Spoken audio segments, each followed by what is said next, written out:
What is transposing method. ये चारों concept को जहन में रखना है। हेलो बच्चों, welcome back to YouTube channel. तो आज की इस वीडियो में हम लोग बात करेंगे वेरी इंपॉर्टेंट टॉपिक जिसका नाम है सिंपल इक्वेशन। सो आज की इस वीडियो में हम लोग इस टॉपिक से रिलेटेड कुछ बेसिक कंसेप्ट को समझने की कोशिश करेंगे और इसके साथ साथ इसके कितने मेथड होते हैं सिंपल इक्वेशन को सॉल्व करने के, वो भी हम लोग आज की इस वीडियो में डिस्कस करने वाले हैं। सो चलिए बिना देर के वीडियो को शुरू करते हैं। सो सबसे पहले समझते हैं सिंपल इक्वेशन होता क्या है। Simple equation is a mathematical statement. ये एक मैथमेटिकल स्टेटमेंट है। यहाँ पर हमने एक इक्वेशन जो भी है वो राइट की हुई है, जिसके अंदर एक वेरिएबल होता है, you can see is the x, और हमको इसी अननोन वेरिएबल की वैल्यू फाइंड करना होती है। ठीक है। सेकेंड चीज, इसके अंदर इक्वेशन की टोटल 2 साइड्स होती है। ठीक है। एक कहलाती है LHS और दूसरी कहलाती है RHS। ठीक है। सो मैथमेटिकल स्टेटमेंट जो है सिंपल इक्वेशन, इसकी 2 साइड्स होती है विद इक्वल साइन, यानी दोनों साइड इसकी इक्वल होना चाहिए। हम लोग ये x की वैल्यू इसके अंदर फाइंड करते हैं, जिसकी मदद से हमको फाइंड करना होता है कि इसकी दोनों साइड इक्वल है या नहीं है। सो लेफ्ट हैंड साइड और राइट हैंड साइड दोनों को, ये जो दो एक्सप्रेशन है यानी दो साइड है, ये कनेक्टेड होता है इक्वल साइन से, और इसके अंदर हमारे जो मैथमेटिकल ऑपरेशन होते हैं वो यूज किए जाते हैं, प्लस माइनस मल्टीप्लाई और divide. So is the structure of mathematical expression और अ सिंपल इक्वेशन। नेक्स्ट चीज जो हमने अलजेब्रिक एक्सप्रेशन में पढ़े, इसके अंदर भी वही सारी चीजें होती है। वेरिएबल हम लोग यूज करते हैं अननोन वैल्यू के लिए। अब इसका जो पड़ोसी नंबर रहेगा वो कहलाता है कोएफिशिएंट। ठीक है। इसके अंदर भी कांस्टेंट होता है, and there are 3 terms, 5x ये एक टर्म हो गया, 2 is a term and 9 also is a term. Okay, give me 1 second. यहाँ पर जो हमने अलजेब्रिक एक्सप्रेशन में पढ़े थे, वेरिएबल क्या होता है, कांस्टेंट क्या होता है, टर्म क्या होता है, व्हाट इज कोएफिशिएंट, सो यही सारी चीजें सिंपल इक्वेशन में भी होती है। But what is the difference between algebraic expression and algebraic equation या फिर simple equation. So there are the difference only the equal sign. Algebraic expression में हमने चेक किए थे या देखे थे, वहां पर इक्वल साइन का कोई रोल नहीं होता है, बट यहाँ पर इक्वल साइंस जो है ये दो साइड को कनेक्ट करता है, left hand side and right hand side. So simple equation को सॉल्व करने के दो है, तेरा 3 मेथड्स। कितने मेथड होते हैं सिंपल इक्वेशन को सॉल्व करने के? सो सबसे पहला मेथड आता है हमारा trial and error method. Trial and error method. Second one होता है transposing method, and the third one is balancing method. In 3 method का यूज करके आप सिंपल इक्वेशन को सॉल्व कर सकते हैं। 1 बाय 1 हम लोग एक एक मेथड को सीखने वाले हैं। इस मेथड में हम लोग, इस वीडियो में हम लोग ट्रांसपोजिंग मेथड को पहले सीखेंगे। वो क्यों सीखेंगे हम लोग, मैं आपको इसको एग्जांपल के जरिए एक्सप्लेन करने की कोशिश करूंगा। ठीक है। So trial and error method, transposing method and balancing method, very important. तीनों मेथड्स पर आपके एग्जाम में, किसी भी मेथड्स पर एग्जामिनर आपसे क्वेश्चन पूछ सकता है। मोस्ट इंपॉर्टेंट इसके अंदर ट्रायल एंड एरर है। सो इसके नाम के अंदर दिया है ट्रायल एंड एरर, यानी ट्राई करिए, गलती हो सकती है, यानी ट्राई करना है आपको डिफरेंट नंबर वेरिएबल्स की वैल्यू चेंज करना है और फाइंड करना है आपको कहां पर आपकी सिंपल इक्वेशन दोनों साइड में बैलेंस होती है, इक्वल होती है। देन ट्रांसपोजिंग, इसके नाम में ही छुपा है ट्रांस, यानी ट्रांसपोर्ट से बना है। ट्रांसपोर्ट का मीनिंग होता है एक जगह से दूसरी जगह जाना। ठीक है। सो इसके अंदर हम लोग सबसे पहले इस मेथड को कवर करेंगे। मैं इसके एग्जांपल के जरिए आपको एक्सप्लेन करने वाला हूँ। And the third one is balancing method, यानी आपको दोनों साइड को बैलेंस करके सिंपल इक्वेशन को सॉल्व करना है। So let's move to the transposing method. अब इसके जरिए हम लोग इसको, let's move to the transposing method. अब इस मेथड से रिलेटेड हम लोग कुछ एग्जांपल सॉल्व करते हैं और इसके अंदर कुछ इंपॉर्टेंट चीज आपको जहन में रखना है, वो भी मैं आपको बताता हूँ। चलिए वीडियो को आगे बढ़ाते हैं और हम लोग आज सीखेंगे what is transposing method. So transposing में हम लोग एक साइड से दूसरी साइड में नंबर्स को शफल करते हैं, चेंज करते हैं, उनकी प्लेस को बदल देते हैं। ठीक है।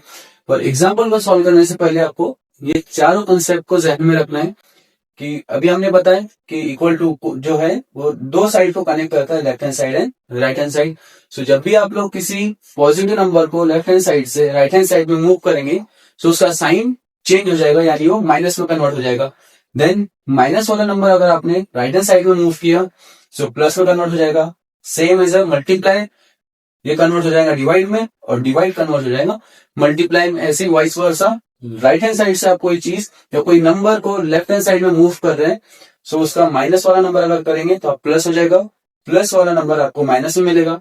देन डिवाइड कन्वर्ट हो जाएगा मल्टीप्लाई में, और मल्टीप्लाई कन्वर्ट हो जाएगा डिवाइड में। सब ये कंसेप्ट को आपको इस एक्सप्रेशन पे या फिर सिंपल इक्वेशन पर अप्लाई करना है with the help of transposing method. So चलिए इसको सॉल्व करते हैं। ये टेबल को साइड में रखना है आपको, ठीक है। सो 3x प्लस 10 इक्वल टू 25। हमको यहाँ पर x इज अ वेरिएबल, इसी की वैल्यू फाइंड करना है। सो 10 ये प्लस साइड में है, so सबसे पहले हम लोग 3x plus 10 is equal to 25 example को एज इट इज लिख लेंगे। अब ये प्लस 10 है, इसको हम लोग ट्रांसपोर्ट करेंगे, यानी इसकी प्लेस चेंज कर देंगे लेफ्ट हैंड साइड से तो राइट हैंड साइड में मूव करेंगे। तो यहाँ हम लोग एक सेंटेंस लिखेंगे, ट्रांसपोजिंग प्लस 10 टू द, कौन से साइड में भेज रहे हैं हम लोग इसको, RHS। सो राइट हैंड साइड प्लस 10 है, सो राइट हैंड साइड में मूव हो जाएगा तो यहाँ पर आएगा माइनस 10। अब इक्वेशन कैसे बढ़ेगी, देखिए 3x यहां से प्लस 10 को आपने ट्रांसपोर्ट कर दिए, so equal to 25 plus 10 convert हो जाएगा माइनस में, तो आपको यहाँ लिखना है minus 10। So 25 minus 10, so 3x is equal to 25 minus 10 करेंगे, यू गॉट द 15। अभी भी आपके पास जो लेफ्ट हैंड साइड में x है यानी वेरिएबल है, उसके साथ एक नंबर जुड़ा हुआ है जिसको हम लोग कोफिशिएंट बोलते हैं। सो आपको लेफ्ट हैंड साइड में सिर्फ x को रिमेनिंग रखना है, तब तक आपको इक्वेशन को सॉल्व करते जाना है। आगे आपको ये भी साइड में रखना है, जब भी अगर कोई वेरिएबल किसी नंबर से कनेक्टेड है, जैसे यहाँ 3x लिखा हुआ है, सो ये मल्टीप्लाई के कैलकुलेशन में होता है, यानी इसको हम लोग 3 मल्टीप्लाई बाय x कुछ इस तरीके से भी लिख सकते हैं। सो मल्टीप्लाई में जब नंबर रहता है वो जब साइड चेंज करेगा तो डिवाइड में कन्वर्ट हो जाएगा। सो यहाँ पे हम लोग ट्रांसपोजिंग, वंस मोर हम लोग एक सेंटेंस लिखेंगे, transposing multiply 3 to the RHS, right hand side में मूव कर रहे हैं, सो मल्टीप्लाई 10 ये कन्वर्ट हो जाएगा, सॉरी मल्टीप्लाई 3 कन्वर्ट हो जाएगा डिवाइड 3 में, ओके। सो यहां रिमेनिंग रह जाएगा आपके पास ओनली x, 15 के अपॉन में जाएगा 3। ये भी ध्यान में रखिए, जब भी कोई फ्रैक्शन के फॉर्म में आता है तो उसके ऑपरेशन डिवीजन का ऑपरेशन होता है वहां पर, ठीक है। सो 3 के टेबल में 15 5 वाले प्लेस पर आता है, सो आपको वैल्यू मिल गई यहाँ पर x इज इक्वल टू 5। ये अपने x वेरिएबल की वैल्यू फाइंड कर लिए। तो आपको क्रॉस चेक करना है कि ये जो इक्वेशन हमारे पास है 3x plus 10 is equal to 25, ये इक्वल है या नहीं है, ये हमारी वेरिएबल की वैल्यू करेक्ट आई या नहीं है। तो आप लोग यहाँ पर क्रॉस चेक भी कर सकते हैं। चलिए क्रॉस चेक भी कर लेंगे इस इक्वेशन को। So 3x plus 10 is equal to 25, ये हमारी इक्वेशन थी। x की वैल्यू हमने जस्ट फाइंड किया 5, और मैंने अभी बताया जब भी वेरिएबल के साथ कोई नंबर रहेगा से जुड़ा हुआ सो वो मल्टीप्लाई की कैलकुलेशन में होता है। सो जब आप 3 को लिखेंगे और x की जगह पर उसकी वैल्यू लिखेंगे तो आपको मल्टीप्लाई का साइन लगाना है। 3 multiply by 5 plus 10 is equal to 25, so 3 5 हो जाएगा 15 प्लस 10 करेंगे इक्वल टू 25, 15 प्लस 10 25 होता है। नाउ यू कैन सी आपके दोनों साइड में सेम आंसर आया यानी इक्वल आंसर आया है। सो आप लोग बोल सकते हैं कि ये जो सिंपल इक्वेशन है एक दूसरे को इक्वल है। यहाँ पर कुछ इस तरीके से आपको लिखना होता है, left hand side equal to right hand side. In case अगर आंसर आपका डिफरेंट आता सो आप इसको नॉट इक्वल कर देते, यानी इक्वल टू को क्रॉस करते हुए लाइन बना देते, ठीक है। So this is the way आपको ट्रांसपोजिंग मेथड को यूज करना है। चलिए एक और एग्जांपल सॉल्व करते हैं ट्रांसपोजिंग मेथड से। सो यहाँ पर हमने डेसिमल वाले एग्जांपल को लिए हैं, और आप लोग देख सकते हैं इसके लेफ्ट हैंड साइड में भी एक आपको वेरिएबल दिख रहा होगा x, और राइट हैंड साइड में भी आपको वेरिएबल दिख रहा होगा x। सो यहाँ पर हमको सिर्फ एक ही x को रिमेनिंग रखना है, क्योंकि हम लोग एक ही x की वैल्यू फाइंड कर सकते हैं। सो चलिए इसको किस तरीके से सॉल्व करेंगे। So solution. अब हम लोग इक्वेशन को नहीं लिखते, डायरेक्ट हमारा सॉल्यूशन स्टार्ट करते हैं। सो 0.3x ये राइट हैंड साइड में है, हमने ये टेबल को जहन में रखना है। आप लोग इसको आपके स्टडी टेबल पर किसी पेज पर लिखकर पेस्ट कर सकते हैं, आपको ये हमेशा जहन में रखना है। इसके बिना आप लोग इस टाइप की इक्वेशन या प्रॉब्लम को सॉल्व नहीं कर पाएंगे। सो 0.6x, ठीक है। अभी 0.3x को हम लोग ट्रांसपोर्ट करेंगे, यानी ट्रांसपोजिंग मेथड से इसके हम लोग प्लेस चेंज करेंगे या साइड चेंज कर देंगे। सो 0.3x यहाँ पर प्लस में है, ये वाला देखिए रूल। अब ये राइट हैंड साइड से लेफ्ट हैंड साइड में आएगा, सो माइनस में हो जाएगा। मैं डायरेक्ट लिखता हूँ, सेंटेंस को भी थोड़ा सा स्किप करते हैं। सो माइनस 0.3x, ये minus 2.4 as it is, equal to इधर रिमेनिंग बचेगा 0.3। सिंपल कुछ नहीं किया हमने, 0.6 जो 6x था इधर का 0.3x को साइड चेंज कर दिए, ये आ गया प्लस में था, इसलिए हमने इसको माइनस में लिखे। ये वाले रूल को चेक करना है आपको, ये वाला रूल हमने अभी यूज किए। 0.6x माइनस 0.3x, सो 6 में से 3 को माइनस कर दीजिए, आपको मिलेगा 3, और 0 में से 0 माइनस हो जाएगा तो आपको मिलेगा 0, यानी 0.3x हम लोग दोनों के साथ में सेम है तो हम लोग उसको एक बार लिख लेंगे। माइनस 2.4 इज इक्वल टू 0.3, इसका कैलकुलेशन आया 0.3x। अब यहां पर हम लोग ये जो 2.4 है ये माइनस में है, ये माइनस इसके साथ अटैच होगा, ठीक है। आप इसको 2.4 में पढ़ेंगे, माइनस 2.4। अब इसकी साइड हम लोग चेंज करेंगे, लेफ्ट हैंड साइड से इसको मूव करेंगे राइट हैंड साइड में।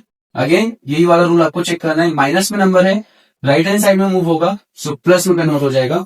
सो यहां रहेगा 0.3x इक्वल टू 0.3 प्लस 2.4, ठीक है। क्या आ जाएगा हमारा आंसर, यहां रहेगा 0.3x इक्वल टू, इन दोनों की प्लस करिए, सो 3 प्लस 4 ये आ गया 7, ओके। 0 प्लस 2 ये आपको मिलेगा 2, और फर्स्ट डिजिट के बाद पॉइंट है इसलिए हम लोग लगा देंगे 2.7। अगेन यहाँ पर हमको, अब देखिए दोनों साइड में x था, हमने कैलकुलेट करके लेफ्ट हैंड साइड में सिर्फ यहाँ पर एक वेरिएबल बचा है, और ये 0.3x के साथ में हमने प्रीवियस एग्जांपल में ही देखा, वेरिएबल के साथ कोई नंबर में कोई नंबर अटैच होता है यानी कोएफिशिएंट होता है, तो वो उसके मल्टीप्लीकेशन के कैलकुलेशन में होता है। इसका साइड चेंज करेंगे, तो यहाँ रिमेनिंग बचेगा सिर्फ x, और ये जाएगा 2.7 के अपॉन में, यानी डिवाइड वाले ऑपरेशन में, दिस वन मल्टीप्लाई से डिवाइड में कन्वर्ट हो जाएगा। अब यहाँ पर डेसिमल नंबर है, दोनों भी न्यूमरेटर में भी और डिनोमिनेटर में भी, तो आपको इसको होल नंबर में कन्वर्ट करना है। डेसिमल पॉइंट 1 डिजिट के बाद है, होल नंबर में कन्वर्ट करने के लिए हम लोग इसको मल्टीप्लाई बाय 10 कर देंगे, ठीक है। सो यहीं पे लिख दे रहे हैं हम लोग मल्टीप्लाई बाय 10, मल्टीप्लाई बाय 10, क्या मिलेगा आपको, इसको जब मल्टीप्लाई करेंगे इसका डेसिमल पॉइंट रिमूव हो जाएगा, ये हो जाएगा 27/3, ठीक है। 3 के टेबल में आपको 27 9 वाले प्लेस पर मिलेगा, सो आपका आंसर हो जाएगा x इज इक्वल टू 9। सो कुछ इस तरीके से आपको ट्रांसपोजिंग मेथड को यूज करना है। आई होप आपको अंडरस्टैंड हो गया होगा हमको ट्रांसपोजिंग मेथड का यूज करके किस तरीके से सिंपल इक्वेशन को सॉल्व करना है। अब इसके नेक्स्ट पार्ट में हम लोग 2 मेथड जो रिमेनिंग बचे हैं, ट्रायल और एरर एंड बैलेंसिंग मेथड, उसको कवर करेंगे, ठीक है। So thank you so much for watching, see you in the next video.